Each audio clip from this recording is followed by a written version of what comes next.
ગોત્રી સ્મશાન બહાર કચરાપેટીમાં સળગેલી હાલતમાં મળેલા મૃતદેહનો મામલો. સ્થળ પર પહોંચી ગોત્રી પોલીસ અને એફએસએલની ટીમે તપાસ કરી. ગોત્રી સ્મશાન બહાર કચરાપેટીમાં સળગેલી હાલતમાં મળેલા મૃતદેહનો મામલો. સ્થળ પર પહોંચી ગોત્રી પોલીસ અને એફએસએલની ટીમે તપાસ કરી. તપાસ દરમિયાન મૃતદેહ કપિરાજનો હોવાનું સામે આવ્યું.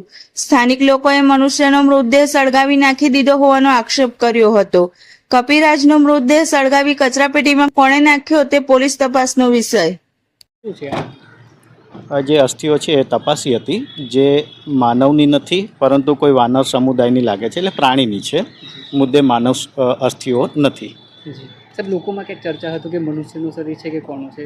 તપાસ બાદ શું જાણવા મળી રહ્યું? તપાસ કરતાં આ કોઈ વાનર સમુદાય હોય એટલે કે પ્રાણીના અસ્થિઓ છે અને સળગેલી અવસ્થામાં છે, એટલે કદાચ કોઈ કચરો કે કોઈ સળગ્યો હશે, વાનર કોઈ મરી ગયા હશે, કોકે મૂક્યો હશે કચરાપેટીમાં અને સળગી ગયો કયા છે. કયા અંગો તપાસવામાં આવ્યા છે? એમાં ખોપરી છે, એમનો કરોડરજ્જુનો ભાગ છે, એમના પાંસરીઓ છે, એક થાપાનું નાનું હાડકું છે. એના આધારે તપાસ કરી લીધી છે.